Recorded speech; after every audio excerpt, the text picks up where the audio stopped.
The person in picture you are seeing is none other than Mr. Nelson Mandela, the first president of the independent country of South Africa.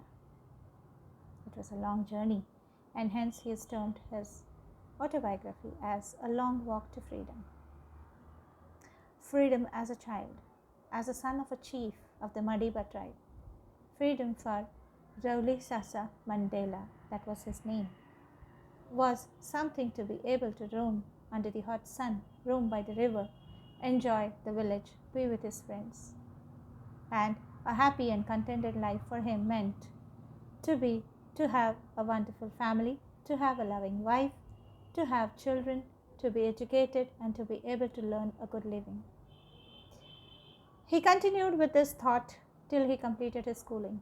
Then, when he moved on to Johannesburg, that is where he found that freedom is not what he had thought all these years. It's something beyond that.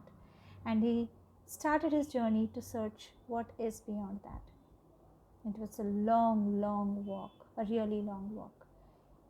He understood that his brethren, the people, his fellow South Africans, are not treated the way they should be treated. And here we need to understand what discrimination actually is. His fight for discrimination was one of its kind, which had a greater impact on the entire world. And today, words like Negro, black, and anything that is an abusive word which is related to the caste, gender, religion is banned from the dictionaries. It's a crime to use such words.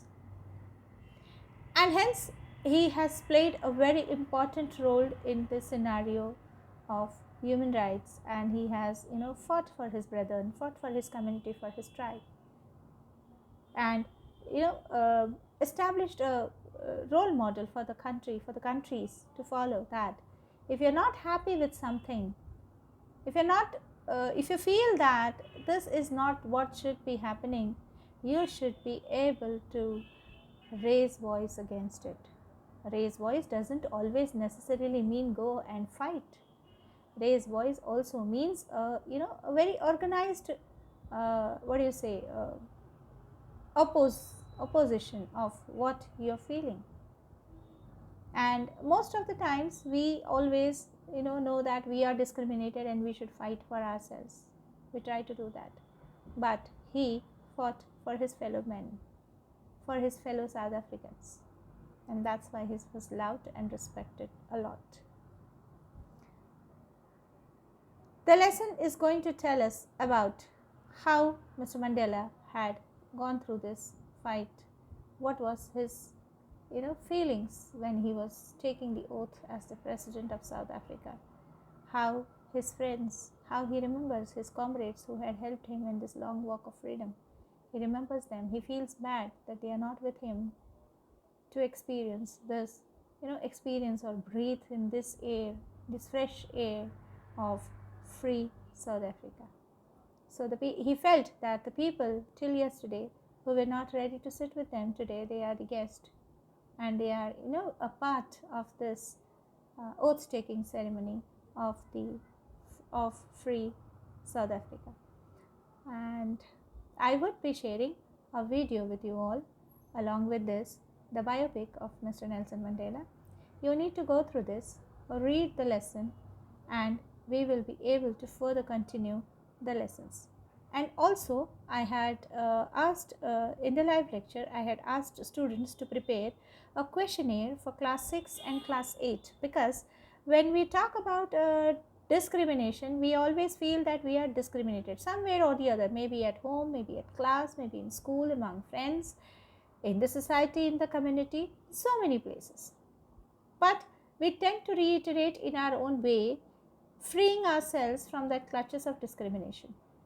But here, you have to prepare a questionnaire, 5 MCQs, having 4 options for which the students will tick, and 1 subjective question wherein the child can actually express what discrimination means to him or her. And why I am specific about these two classes, that is class 6 and class 8, is there are two major changes happen at this time. Class 6 is the stage when you are moving from the primary section to the upper primary section and into your teens. And class 8, you are moving from your upper primary section to the secondary section into adolescence. And these two stages are very important in our life. Things that happen during this stage, during this part of our life, are etched in our memory deeply. So I want you to prepare a questionnaire of 6 questions and mail it to me by this Sunday. Thank you, children.